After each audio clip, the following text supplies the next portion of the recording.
तो good morning.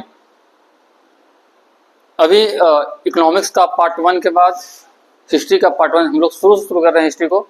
और सबसे पहले हम लोग को इतिहास पढ़ना है कि प्राचीन इतिहास के स्रोत क्या होते थे। तो प्राचीन इतिहास का जो स्रोत है वो बेसिकली पहले भी आप लोग पढ़ चुके हैं, पहले बता भी चुके हैं कि स्रोत को 3 भागों में विभक्त किया गया है। प्राचीन इतिहास के जानने के 3 स्रोत माने गए हैं। पहला है पुरातात्विक स्रोत। पुरातात्विक स्रोत अर्थात जो खुदाई से मिलते थे, जैसे बर्तन हो गए, सिक्के हो गए, मुहर हो गए, अन्य आभूषण हो गए, कुछ भी जो खुदाई से मिलते थे उसे पुरातात्विक स्रोत कहा गया। साहित्यिक स्रोत, जो लिखे हुए स्रोत होते थे, साहित्यिक स्रोत को भी 2 भागों में विभक्त किया गया है, एक धार्मिक एक गैर धार्मिक, या एक ब्राह्मणेतर एक गैर ब्राह्मणेतर, एक लौकिक एक अलौकिक। तो साहित्यिक स्रोत भी माने गए हैं। जो हिंदू धर्म से रिलेटेड स्रोत थे उनको ब्राह्मणेतर स्रोत माना गया, जो गैर हिंदू धर्म से थे उनको गैर ब्राह्मणेतर स्रोत माना गया। तो लौकिक स्रोत में धार्मिक स्रोत हो गया। अलौकिक स्रोत वैसे जैसे मुद्रा राक्षस, कौटिल्य का अर्थशास्त्र जैसे जो रचनाएं हैं ये साहित्यिक स्रोत माने गए हैं।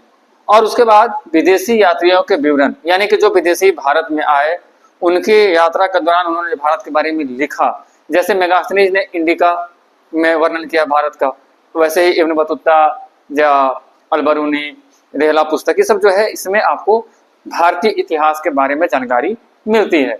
तो भारतीय इतिहास को जानने का मुख्यतः 3 स्रोत है, पुरातात्विक स्रोत, साहित्यिक स्रोत और विदेशी यात्रियों का विवरण। पुरातात्विक में क्लियर हो गया। साहित्यिक स्रोत को हम लोग 2 पार्ट में बात करते हैं, एक लौकिक स्रोत और एक अलौकिक। लौकिक में ब्राह्मणेतर और गैर ब्राह्मणेतर, और अलौकिक में सभी ग्रंथ जो धर्म से अलग किसी न किसी महापुरुषों के द्वारा रचनाएं लिखी गई।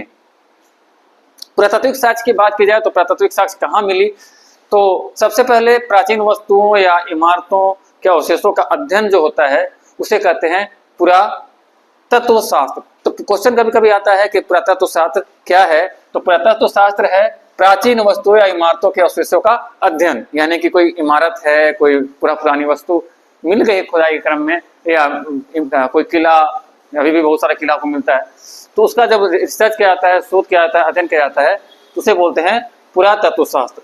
और अगर पूछा जाए कि भारतीय पुरातत्व का पिता कौन है, तो उनका नाम है अलेक्जेंडर कनिंघम, क्योंकि इसकी शुरुआत, खोज की शुरुआत उन्होंने ही करी थी। अगर अभिलेख और शिलालेख की बात की जाए तो अभिलेख वैसे जो किसी भी धातु पर के चादरों पर लिखे हुए मिलते थे, ताम्रपत्रों पर मिलते थे, और शिलालेख जो पत्थरों पे खुदे हुए मिलते थे। तो कभी कभी आपके एग्जाम्स में आएगा कि अभिलेख क्या है या शिलालेख क्या है, दोनों में बारीक फर्क है। शिलालेख अभिलेख का हिस्सा हो सकता है, लेकिन अभिलेख शिलालेख का हिस्सा नहीं हो सकता है। ठीक है।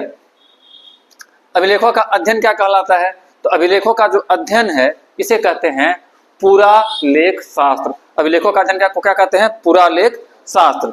अगर अभिलेख और शिलालेख की बात की जाए और उसमें कौन कौन से विषय किस अभिलेख में वर्णित हैं, तो इसको जानने के लिए आपको देखना होगा कि एक अभिलेख है बोगजकोई। बोगजकोई एक अभिलेख है जो 1400 ईसा पूर्व लिखा गया है। यानी कि 1400 ईसा पूर्व अगर मानते हैं तो हड़प्पा काल के बाद, हाँ कुछ 200-300-400 साल बाद का एक अभिलेख प्राप्त हुआ है, जिसको हम लोग बोलते हैं बोगजकोई अभिलेख। और इसमें भगवान इंद्र, मित्र, वरुण और नासतल्य का उल्लेख है। तो इंद्र का उल्लेख है, मित्र का उल्लेख है, वरुण का और नासत्य का उल्लेख है। और इससे पता चलता है कि आर्यों का पूर्वी ओर से, यानी कि आर्य जो थे और ईरान से जो थे वो यहाँ पे आए थे, यानी कि आर्यों के आने का साक्ष्य इस अभिलेख में मिलता है। हम लोग जब हड़प्पा पढ़ेंगे इसके बाद, तो उसमें भी आप पढ़े हैं कि हुनों के आक्रमण से उसके पतन होने की संभावनाएं बताई गई हैं, तो इस अभिलेख में उसकी जानकारी पुष्ट हो जाती है। उसके बाद है मस्की तथा गुर्जरा अभिलेख। तो मस्की तथा गुर्जरा अभिलेख जो है, इसमें अशोक के नाम का स्पष्ट उल्लेख मिलता है। तो अशोक के नाम का स्पष्ट उल्लेख अगर किसी अभिलेख में है तो उसका नाम है मस्की तथा गुर्जरा।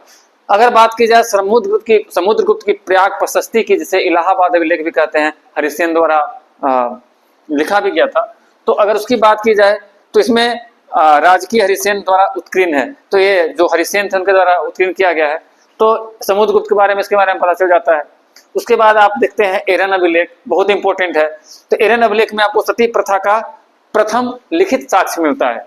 ठीक है, जो भारत में सती प्रथा हुआ करता था उसका पहला बार लिखित साक्ष्य एरन अभिलेख में दर्शाया गया है, और ये शासक भानुगुप्त के काल का माना जाता है। शासक भानुगुप्त के काल का कौन सा अभिलेख माना जाता है? एरन अभिलेख।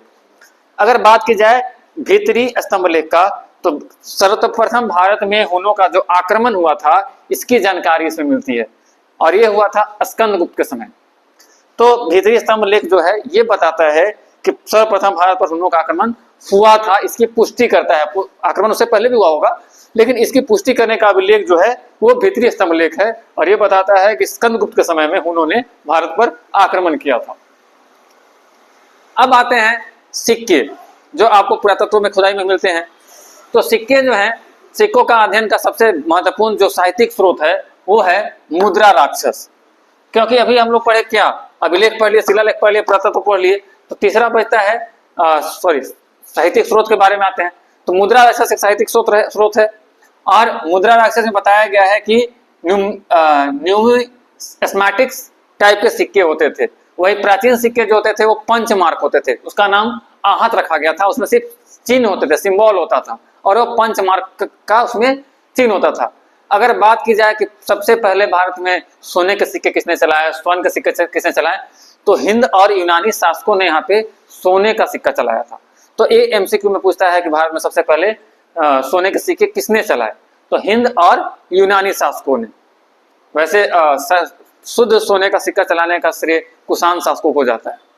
तो यहाँ पे माइनर फर्क है, सर्वप्रथम आएगा तो हिंद यूनानी शासक, और सिर्फ भारतीय शासक की बात आएगी तो कुषाण। अगर भारत में पहले आ जाएगा तो समझ रहे हैं ना, भारत में अगर पहले आएगा तो हिंद और यूनानी, लेकिन सिर्फ भारत में भारतीय शासक का नाम पूछेगा तो कुषाण हो जाएगा। अब जैसे इस सिक्के में आप देखिएगा कि समुद्रगुप्त जो है वो बीना बजा रहे हैं, तो उनका तस्वीर लगा हुआ है सिक्के में। ठीक है, समुद्रगुप्त को नेपोलियन का भी दर्जा दिया गया है, मतलब उनका कंपेयर नेपोलियन से किया गया है, हालांकि ये तो सत्य है, लेकिन समुद्रगुप्त को नेपोलियन भी कहा जाता है। अब स्मारक और भवन की बात करें तो इमारतों के अवशेषों का आदि का अध्ययन होगा पुरातत्व में। कुम्हार, पटना में कुम्हार स्थान है, वहां पे चंद्रगुप्त मौर्य के राजप्रसाद का अवशेष मिला है। तो कुम्हार क्या है, स्थान है पटना में, वहां पे राजकुमार चंद्रगुप्त मौर्य जो थे, इनका जब वो राजप्रसाद हुआ था तो उसके अवशेष मिलते हैं कि वहां पे राजा राज किए हैं और वहां पे गए थे। अगर अशोक द्वारा बराबर की पहाड़ी जो है, बराबर कहाँ है, तो बराबर आप सुने होंगे सुल्तानपुर नाम का जगह, बिहार, अब वर्तमान बिहार है, हाँ सुल्तानपुर, जो जिला जहानाबाद पड़ता है। तो जहानाबाद के सुल्तानपुर में बराबर एक जगह है, वहां पे पहाड़ है। ठीक है, और पहाड़ियों में 4 गुफाओं का निर्माण किया गया। 4 गुफाओं का निर्माण किया गया है, चारों में वो क्या बोलते हैं उसको, आजीविकों को प्रदान कर दिया गया रहने के लिए। आजीविकों मतलब कि एक आजीविका समुदाय संप्रदाय था।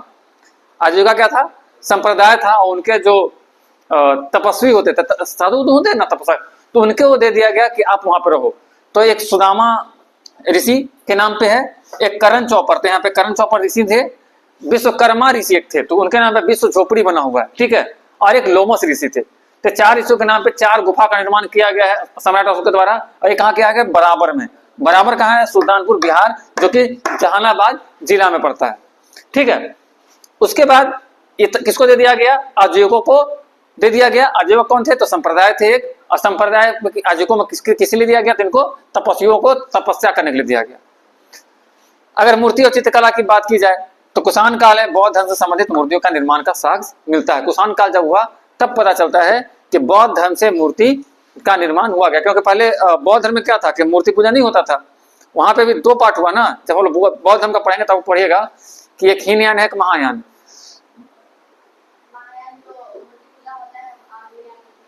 तो यहाँ पे भी मूर्ति पूजा की बात थी, तो मूर्ति पूजा इसमें एक में होता था, एक में नहीं होता था। जब हम इसको बौद्ध धर्म के बारे में स्पेशल क्लास लेंगे तो पता चलेगा। और बुद्ध की सबसे प्राचीन मूर्ति गांधार शैली में प्राप्त होती है। जो बुद्ध की सबसे पुरानी मूर्ति है वो गांधार शैली में मिलने का साक्ष्य मिलता है। अगर अजंता की गुफा, जो आपके लिए बहुत इंपॉर्टेंट है, अजंता गुफा, एलोरा गुफा, तो अजंता की गुफा में जो चित्र बनाए गए हैं, देखे होंगे कि पूरे गुफा में चित्र है, तो वो जो पता चला उसको जब पढ़ा गया तो उससे अध्ययन से पता चलता है कि वो पहली शताब्दी से लेकर 7वीं शताब्दी के बीच में उसका निर्माण होते रहा होगा। तो यहाँ पे कोई एग्जैक्ट टाइम नहीं है। अगर बात की जाए कि दशरथ जो थे उनके द्वारा नागार्जुन का पहाड़ का गुफा का निर्माण किया, जैसा उसको कराए थे ना, वैसे वो भी करवाया था। वो भी किसके लिए कराए थे? इन्हीं के लिए। तो वहां पे किसके किसके नाम पे है? तो गोपी के नाम पे है, विदायिका के नाम पे है और वेदिया का गुफा है। तो 3 गुफा दशरथ के द्वारा बनाया गया है नागार्जुन की पहाड़ी में, और अशोक के द्वारा बनाया गया है बराबर की पहाड़ी में। 4 अशोक के द्वारा 4 गुफा बनाया गया और नागार्जुन के द्वारा दशरथ के द्वारा 3 गुफा बनाया गया। दशरथ बनाए नागार्जुन की पहाड़ी में और अशोक बनाए बराबर की पहाड़ी में। और ये दिया किसको गया? आजीवकों को। आजीवक क्या थे? एक संप्रदाय थे, और आजीवकों में संप्रदाय को किसे दिया गया? तपस्या करने के लिए, यानी कि आजीवक संप्रदाय के जो तपस्वी थे उनको ये उपलब्ध कराया गया। कोई कंफ्यूजन? ओके, अब आते हैं एक लास्ट टॉपिक इसमें बच रहा है कि सर्वाधिक स्वर्ण मुद्राएं किस काल में हुआ। तो गुप्त काल में सर्वाधिक स्वर्ण मुद्राएं यहाँ पे प्रचलित हुई थी, यानी कि सोने के सिक्के जो थे वो गुप्त काल में सबसे ज्यादा प्रचलित हुए थे। और उसके बाद की जाए सर्वाधिक शुद्ध स्वर्ण मुद्राएं, अभी हम बताए थे ना कि सोना वाला, तो सबसे पहले सोना का सिक्का कौन सा जारी किया? हिंदी और यूनानियों ने। लेकिन शुद्ध सोना यानी कि 24 कैरेट गोल्ड का सिक्का में प्रयोग कौन किया? तो कुषाणों ने किया। तो बने रहिए, मिलते हैं अगले क्लास में। Bye bye.